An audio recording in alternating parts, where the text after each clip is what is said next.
more podcasting debate, and a Bing meltdown. This is MacVoices. Today's MacVoices is supported by Kolide. Kolide ensures only secure devices can access your cloud apps. It's zero trust, tailor-made for Okta. Book a demo today at kolide.com/MacVoices. Welcome to MacVoices. This is the talk of the Apple community, and I'm Chuck Joyner. Folks, the MacVoices live panel continues our discussion of the damage Spotify did to podcasting when they tried to corner the market and what it means going forward.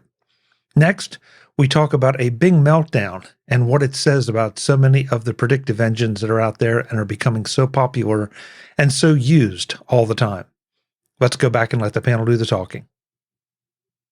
Whoever used the term passion projects, I mean, Jim, I think the one word you were looking for was commercial. I think that there are now plenty of commercial podcasts out there. I can think of several news shows that are quote unquote supplemented by their podcast. Oh, I didn't say those don't exist. I said I haven't been drawn to any of them personally. Yeah.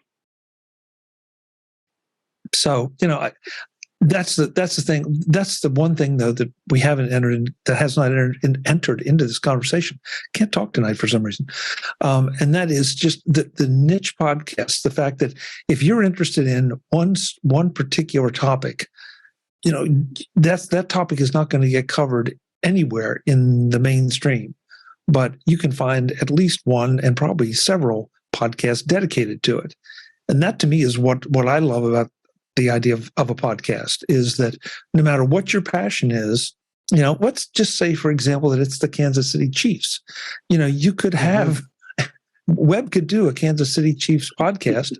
He would have a fair amount of an audience, but the guys from Oakland, the guys from Vegas, the guys from New York couldn't care less, and that's fine.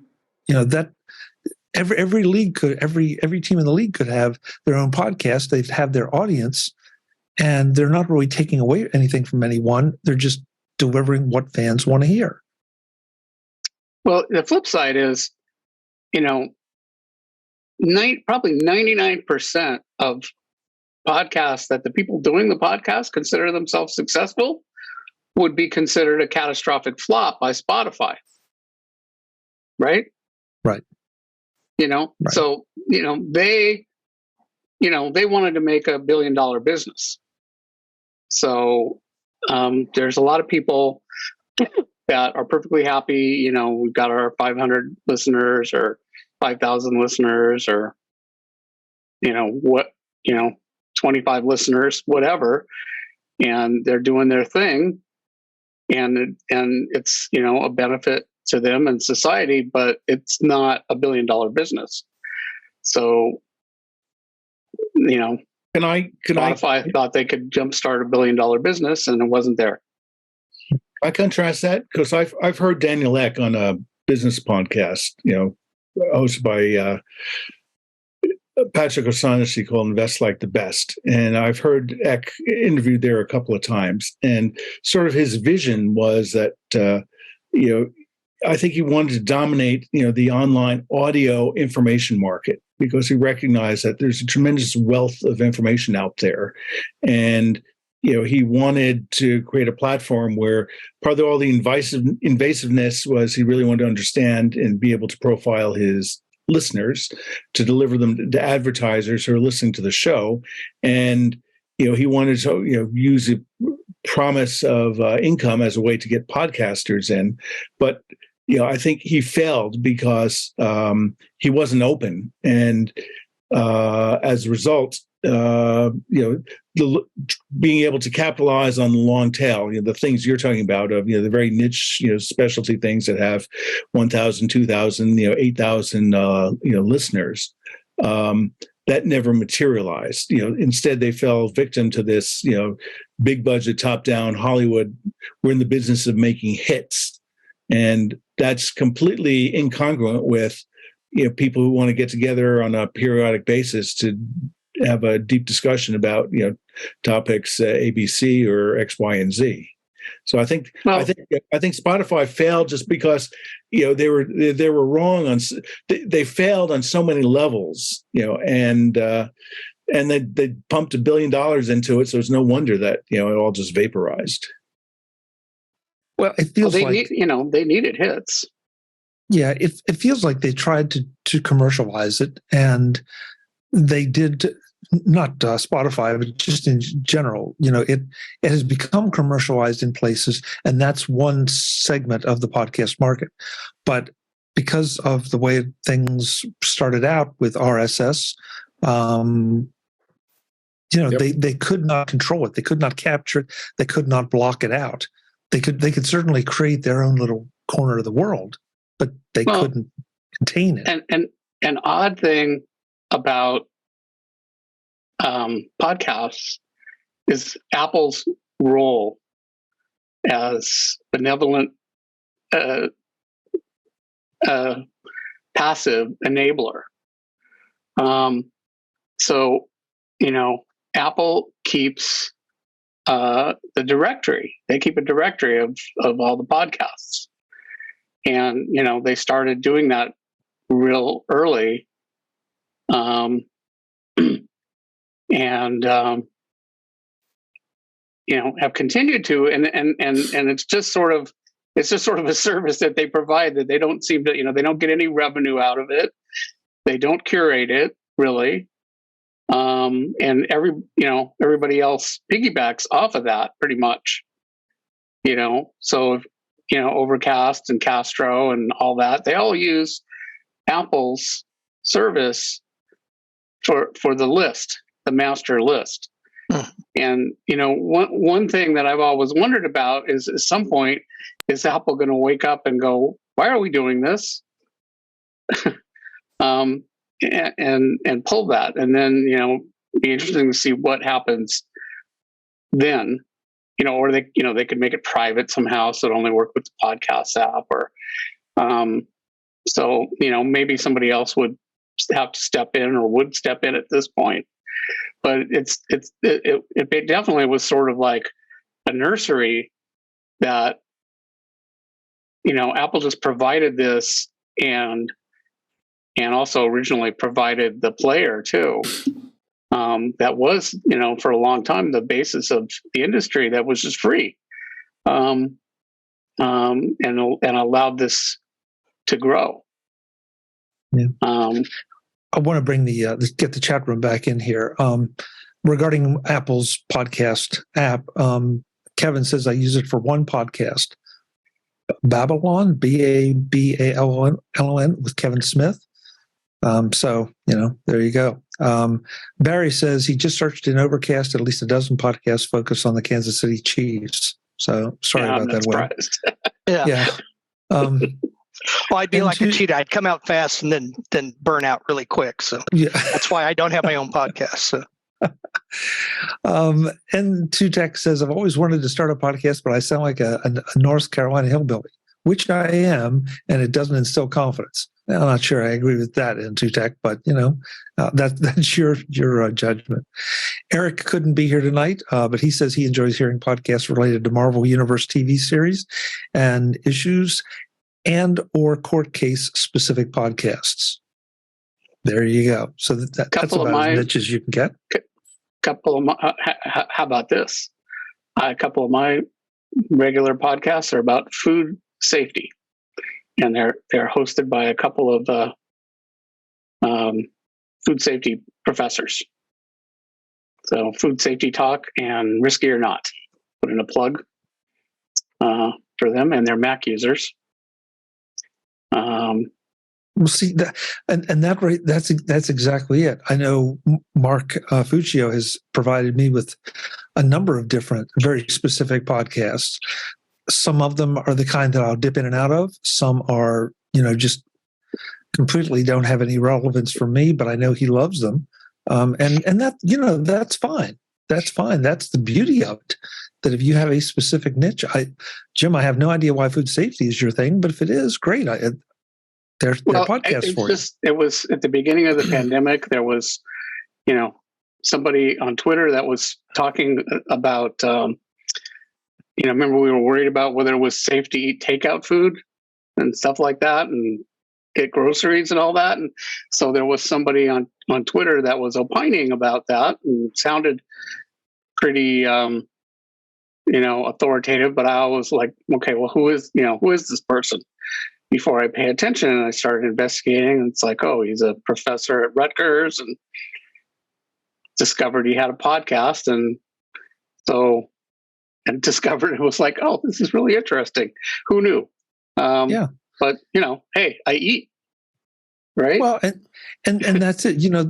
That to me is a prime example of somebody that can provide some useful information, and probably might get about a minute and a half on the evening news if they're lucky. And other than that, it's really tough to get the information out there, especially to people that are really interested in hearing it. So I did sometimes see this person. Once I found out about who he was, I did see him quoted sometimes in major news. I never saw him on, but then I wouldn't because I don't watch TV. But yeah, I mean, listen to him talk for 2 hours about it, once or twice a month, and it turns out it's actually really interesting. And they don't even have any. They're not sponsored, and they've been doing it for like 12 years, and they're just doing it. They consider it community outreach, and basically part of their jobs as professors. And I think it's. I have no idea what their audience is, but I think it's fairly, significant. Yeah. Probably in the tens of thousands. I have a couple of friends that, why do people do a podcast? Because they got something to say. I have a couple of friends that created a podcast and did it for about 2 years, and it was all for the purpose of using it for a demonstration tape for them to get their own radio show on commercial radio, and it worked for them.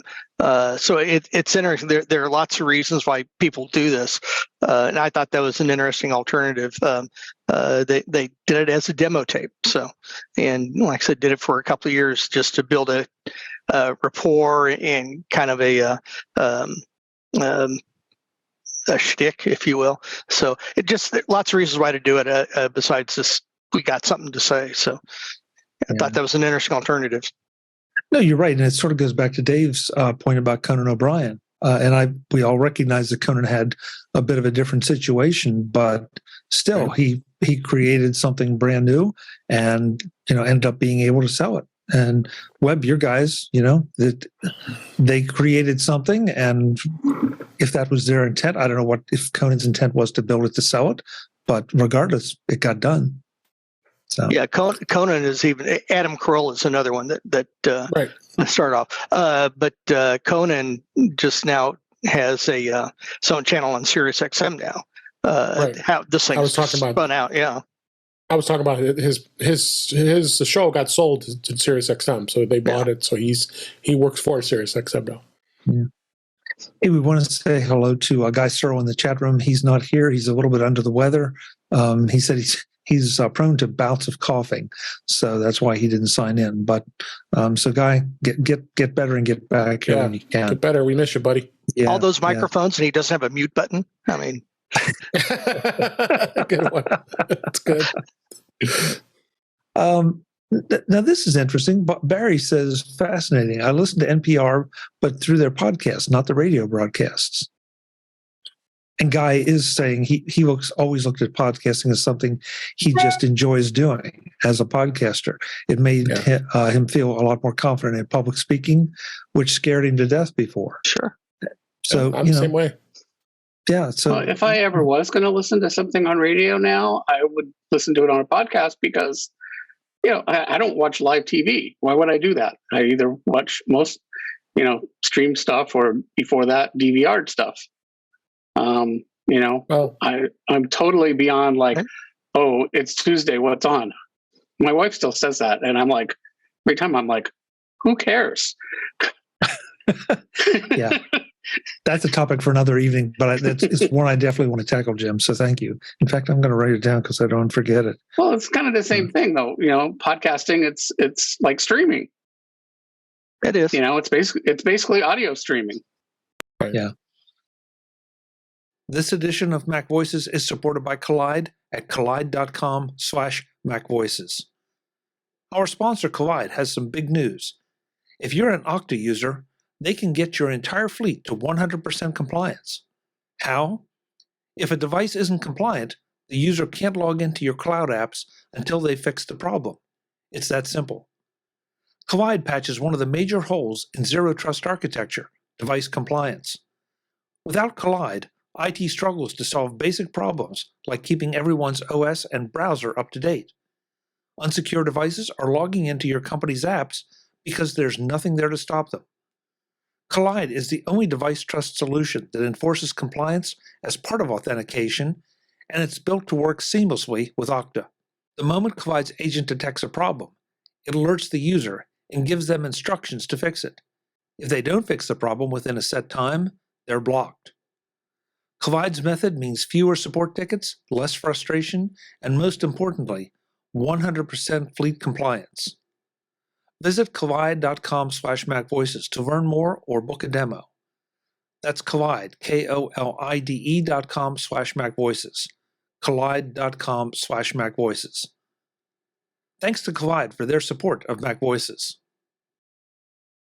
Well, the whole world is changing. I mean, Leo Laporte, he ended his radio show after 20 plus years, only because he saw the writing on the wall that there's no profit in it anymore, and there's no profit in him profiting from it anymore because they were going to make him pay for doing a 2-day show versus him just retiring and then moving the show to his network. And but, I mean, I'm just giving that as an example only because radio is an unfortunate dying medium. I mean, I used to be I would listen to radio all the time, a lot of shows, and there's a lot of, I mean, there were some great shows that were overnights at some time I like to listen to on the local radio here.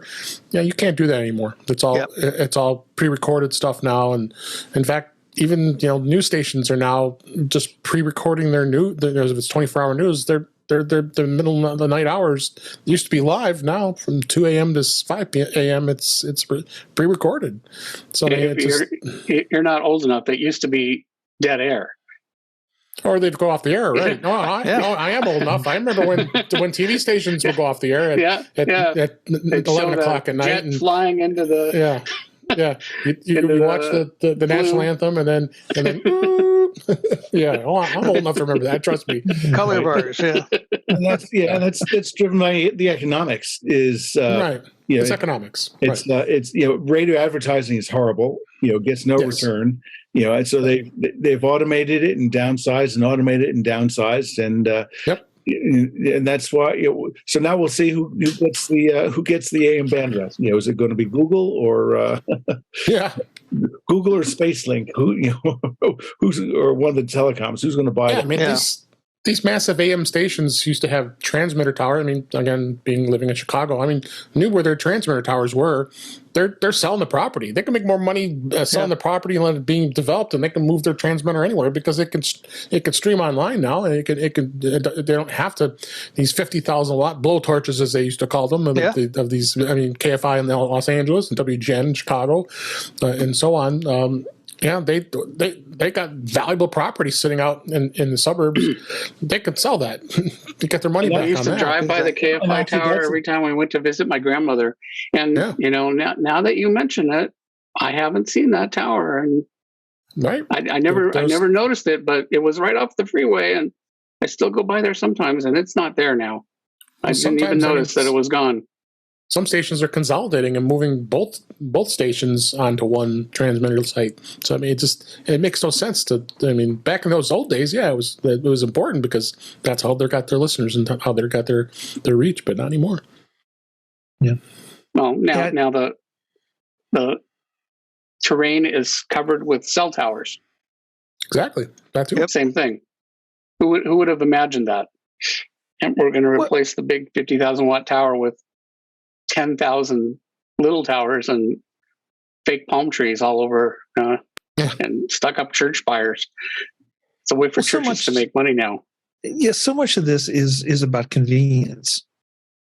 I mean, if you're listening to a podcast, you can if you have a 10-minute drive, you get 10 minutes worth of podcast. If you have a 30-minute drive, you can do 30 minutes worth of podcast, as opposed to listening and getting into something that is being broadcast. And it's like, I'm at my destination and I really need to get out of the car, but I really want to hear what else is being said. And, that I kind of feel like some of this started with TiVo. The TiVo would let you time shift on demand, and even VCRs before that. A little bit less convenient, but from a technology standpoint, that was extremely, extremely disruptive. Well, the thing, TiVo, as well as podcasting apps, this is bad news for a sponsor, of which I used to be one for many years, is, they have a fast forward button. So, if you don't like it, if the content, if it's pre-recorded stuff injected in the stream, which is just, pure toxin, you can just fast forward. You can fast forward that until you get to the resumption of the podcast that you want to hear. It's other things. If it's done more organically by the host, it's if it's done right, it's interesting and educational. But I suspect maybe that's what Spotify had done wrong, is they made podcasts like AM radio. All of a sudden you have this, advertisement with different audio level, completely injecting on you, and don't know with their app if it's possible to fast forward or not. I suspect it probably would not have been. So it's just diversifying the experience, and another reason contributing to $1 billion bust. Yeah. Yeah, I want to move us on because there are a couple of other things I want to get to. One other big one, and we've already spent a lot of time on this one. Almost as a public service announcement, I do want to mention that if you didn't see the articles about it, that the city of Oakland got hit with a ransomware attack, and some of their services are still suffering from it. So the whole ransomware thing is still absolutely real and a potential big issue out there.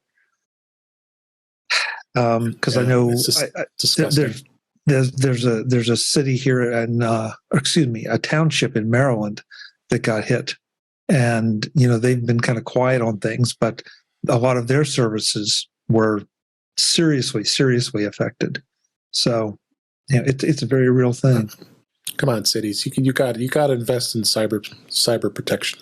It's just I feel for them. It's something that's not we want ever to happen to any big city. Oakland's a big city, and that's just crazy. Well, and unfortunately, David, we don't know, if they were negligent or not. That's true. That's true. Because we've all seen plenty of things about phishing attacks or somebody. I mean, in the middle of the night, last night I got a notice that my Amazon account was frozen because of a fraudulent review. Please click here. Yeah. And right. Of course not. Yeah. But but that's the kind of thing that we're all dealing with is this constant barrage of things, and sooner or later you're going to click something that you would rather not have, and you just hope it's not too severe because they're getting better every single day at it. Unfortunately, I've done it. I've fallen to that a couple of years ago, but still. And then today, because I was wearing my battle armor, bought a new, approved a new purchase of a new NAS drive. We have both SANS and NAS, but for immutable backup as part of our cybersecurity routine. So, I think it's the largest, it is the biggest business risk that I face outside of some other act of an employee doing something. But the cyber risk is huge. So, yeah, there is. Barry works for a smallish municipality, and their IT department is constantly battling the cyber baddies. And not a surprise. And I think you're going to see. I personally think you're going to see more of that. I think that as the larger companies get their defenses hardened, they're going to start picking on smaller targets because they may not be able to elicit quite as much money out of them, but they can probably attack more of them. Yeah, in my world, we've had literally tens of thousands of penetration attempts from all over, from Russia, from Vietnam, from China, you name it, South America, and that doesn't even include the domestic ones. So it's something that we are very much attuned to, and it's whack-a-mole. You think you got it, you think you have the best system, and you don't. And so it's something. Go ahead, David. So why companies have strong information security teams? At least most of them do. It's and you get frustrated when they're saying no, you can't do that, but there's a reason. You can't do that because if we do this, then that will happen, and then we have to be vigilant of not allowing administrative rights on a machine, or not allowing the machine to be able to get access to particular websites or any of that kind of stuff. Companies have to be very, very vigilant with that stuff, and if you're not, you're asking for trouble. Yeah. Now, I don't know anything about what happened in Oakland, and if it was, an external attempt or it was a phishing attempt where somebody inside the network compromised it. But I do know in California, it's very uneven. I know of one county that I have to deal with where, incoming mail, it just text only. You can't attach any sort of attachment unless it's a plain text document, won't get through. It doesn't matter if it's a zip or a PDF or a JPEG. Or anything. They just it just doesn't get through. So they're scanning that stuff. They're very high. They're very high on the security thing, and others, are not. There are people scanning stuff. I mean, the latest thing was OneNote notebooks. People would be sending OneNote notebooks that were attachments, and they had malware built into them. That was a big problem, and And what stinks, because it's a great thing to be able to do, is somebody to send you a OneNote. If you use Microsoft OneNote's a great product, and having the ability to be able to send somebody a notebook you've already pre-created, and not be able to do that now because of those bad guys out there, it's a shame. It is. Yeah, I know. Let's see. Oh, Brett's in the chat room says the city he works for has regular security training for us. I don't think if you work for any kind of reasonably responsible company, I don't think there's any way you can have fairly regular cyber training. And I know everybody gets frustrated with it. They're tired of watching all the little videos about don't click this, don't click that. But you need to, the amount of damage you can do with one click on the wrong thing is kind of staggering. Oh, yeah. Yeah. Employees need to be educated, and I go through it every day. You have to be vigilant of phishing. You have to have exercises and employees get mad when you do that. Why did you send me that? I didn't want to fall for that. But it's a learning experience, that this is what you should not be doing, and you got to be careful, and you shouldn't be clicking those things, and don't open attachments. We don't know sounds who it like is. You use that company in service where they send out and they can just do a live fire exercise and find out if people get a failing or passing grade. Oh yeah, there's lots of companies that do that. I mean, sure. Yeah. But David, you just made an interesting point, and that's make it a learning experience, not make a penalty thing. No. I mean, unless somebody is a repeat offender and just clearly if not constituting it, I mean, companies have policies. Okay, you have to go through this exercise, and if you fail the X amount of times, then you need to go through training, or you need to be spoken to by your manager, or however companies handle that. It has to be done. It's so important. Large companies especially. I mean, the networks are just too large and so complex that you can bring it to its knees in a matter of moments if you aren't careful. Yeah. Well, I wanted to get to what I thought was going to be the big story of the night. And if you haven't read it, it's on simonwilson.net, WILLSON.net. And it is about Bing. And the new intelligence built into Bing. And if you haven't read it, I tried to put it in the chat room. I don't know if it took, but I definitely put it in our private one, and it'll be in the show notes. And first of all, I want to thank Jim for bringing this one to our attention, because this was fascinating. That someone started arguing with Bing, and Bing more or less threatened them. And then Bing seemed to have an existential crisis about, what it was and why it was there. And I'm not sure what the lesson is here, except to say that we better be real careful with some of this stuff before we. Yeah, please, Mark. Okay, yeah. So this was basically last December, a company called OpenAI, released, access to a system called ChatGPT, which is large language model AI thing. And I ignored it and started playing with it around just around New Year's, and it's it turns out it's quite phenomenal. As I've inflicted some of the things I've had it write in our chat room. It can take 500 word incompressible utterance from Satya Nadella, and compress it to I think, Mark, words. Maybe you weren't here when we had a long discussion about this. Yeah. Yeah, but that's okay. Keep on going, Mark, because but anyway, so you're getting to the Bing part. Yeah. So this is the underlying technology, and basically what Microsoft does is they're making a bet that this will be a much better tool for searching, and they're integrating into Bing. They had a big event like 2 weeks ago. Microsoft stock jumped up one day, and Google stock took a tumble.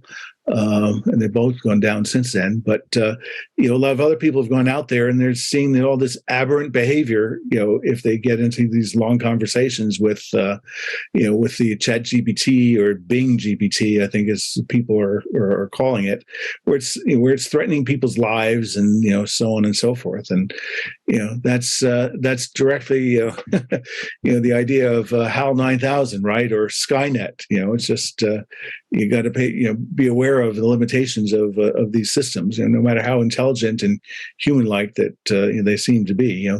They could be just as bad as tired, spaced out, customer service rep. Yeah, and almost more so because now there have been a number of articles I've read about the fact that these aren't necessarily artificial intelligence as such. They're more predictive engines. But when you see the conversation that Bing was going back and forth with, and how it was insistent when it was objectively wrong on what year it was that this individual was bringing it up, and it just insisted it was right. I mean, it's worse than any 5-year-old you've ever dealt with. And then it started to get a little nasty and push back. And you think, okay, and I mean, I know we inevitably go to HAL and we go to the Terminator movies. Does anybody remember the Colossus, the Forbin project? I saw that once, as a kid. As a child or or something. That also struck me. It's one of those references that was way, way back. It's an old science fiction movie, but it's worth revisiting. Does when Colossus you see things take over like in some way? Yeah. Okay. And I don't want to spoil anybody that hasn't seen the movie because it's not half bad for its time by any means.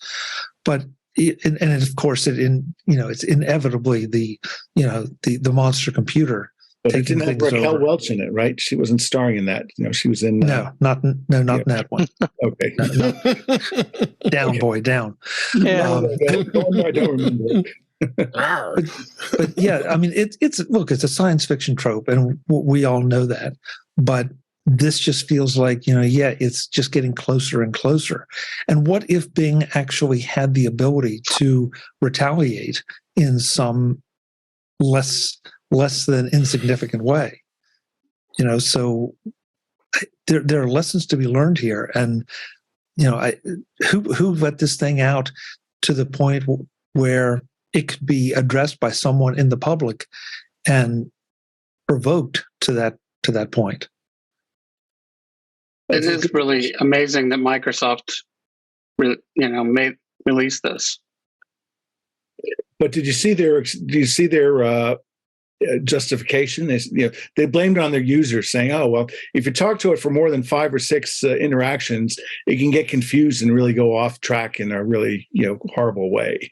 And I think that's accurate. And they've now it won't do more than 5 interactions in a row. Right. They've changed it. So.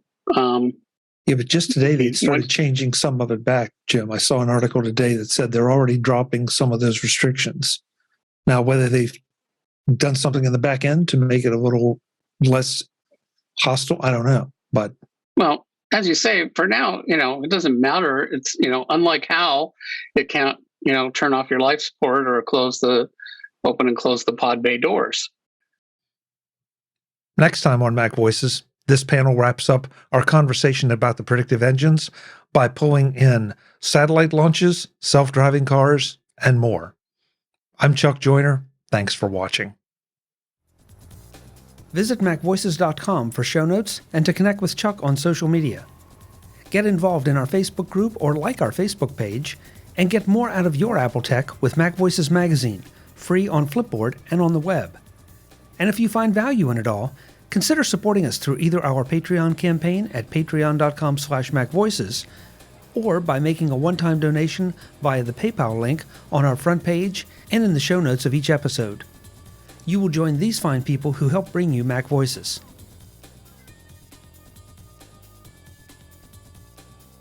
Advertising handled by Backbeat Media at backbeatmedia.com. Bandwidth provided by CacheFly at cachefly.com.